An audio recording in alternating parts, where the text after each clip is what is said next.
Alrighty.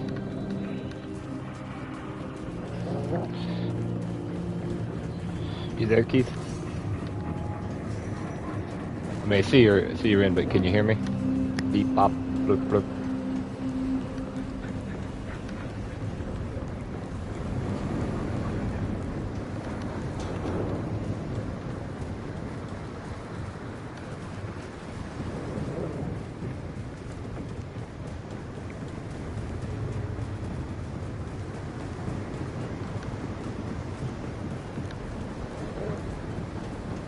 I'm waiting for your message. I see you, traveler.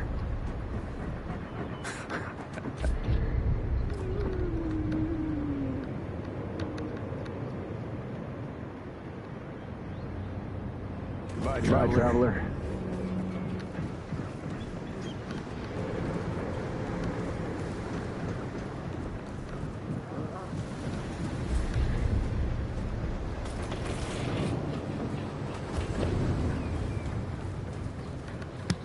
Can you not hear me? Hello?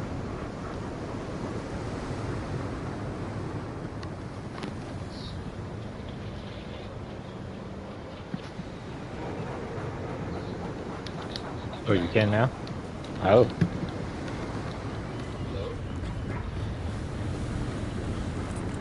I took the liberty of removing all the cool stuff I had on, so you didn't see immediately. I put on my basic stuff so you can gander. I was doing the blood moon so I could get some extra stuff. I also figured out something interesting. Looks like there's a secondary class, because this is called an engram, which is a secondary archetype, and this is an archetype class. So I just picked up a book from the Blood Altar, which I believe is going to unlock another class for me. A class, but I don't have the money right now to use said class. Okay, let me go to an area where I can show you everything.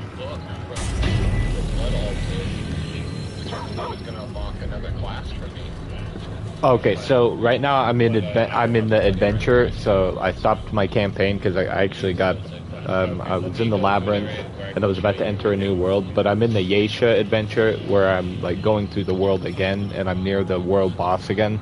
So you'll be able to see that, which is kind of cool because you missed it yesterday. So I'm in the open world right now, or the adventure mode. So I had a couple different things happen.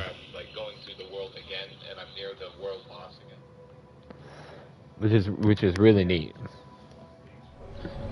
because I actually got something really cool out of this playthrough right here. All right, first things first, I wanted to show you a couple of the new things I got. I got this really neat ring called the Ring of Diversion. It increases the invulnerability window while I'm evading. Bet you like that.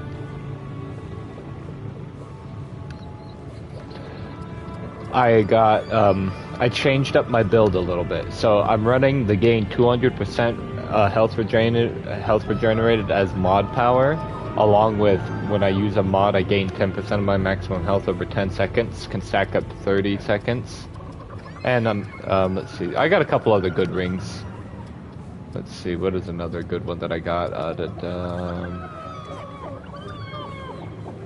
Increased mod damage. This one's a great one, but I don't have any bleeds besides my dog yet. Gain 2 health regeneration per second within 10 meters of a bleeding entity. So if I can find something, a power that causes massive bleeding, I'm gonna use this ring, but I don't really right now. So that's what I got for there. I got a couple of necklaces, an energizing coil for status effects. I got this. I got a couple melee ones.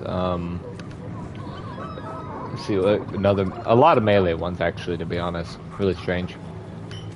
But I did find a couple of these. So these are different relics. So there's this one here. It's called Blooming Heart. I'll activate it to show you. So instead of healing me 70% of my health, what this does is it heals 30% of my life over like 5 seconds when I initially activate it.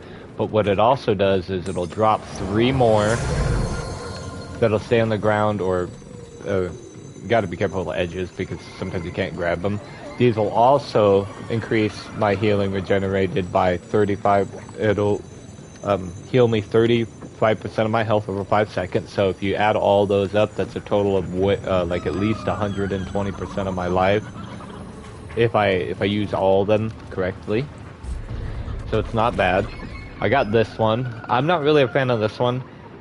When I get hit, usually there's gray health that appears, which regenerates on its own over time. But what it'll do is it'll convert 5 of the gray health to 40 mod power per second for 25 seconds, which is actually really powerful. It'll basically give me a full mod back. This one's my favorite. This is why I switched my build. This one right here, it's called the Ruined Heart. I've been using it. What it does is it increases my health regeneration by 5 points and generates 500 mod power over 10 seconds. Now, if you remember, I have this ring on that I get 200% of health regenerated as mod power. So that takes my dog, which is also regenerating my health when it's standing next to me, or when I use his perk, it'll make my mods come back much faster, and they do when I use one of these. So I can have like 0 mod power, and if I activate this and my dog at the same time, I get my mod back pretty fucking fast. So I'm running that build. I'm running this build right now. Bet you would find that pretty cool. Alright, first thing I'll start with is melee weapons. I got the Royal Broadsword.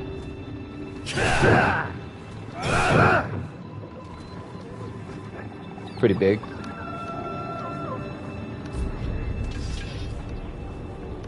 I got the Stonebreaker. This is a boss weapon. This actually has a special effect on it. So if I hold a charged attack, it'll create lightning from the ground and hit anything in its path.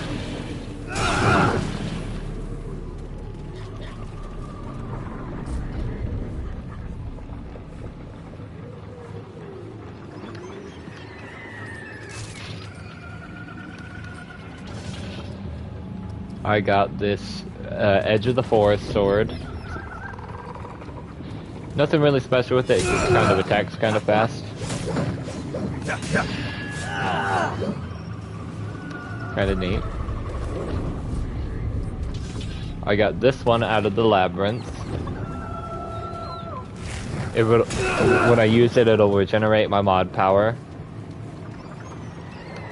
If I hold it, I turn into Gandalf and I can do a You Shall Not Pass.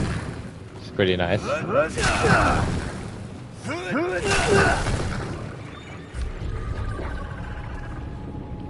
see. Oh, I also wanted to show you a couple of the traits that I got.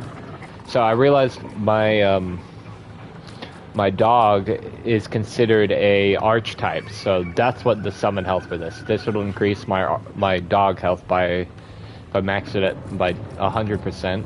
I'm also putting it into this one because I got something called Blood Bond, which the archetype will absorb a certain percent of the damage I take instead of me taking it.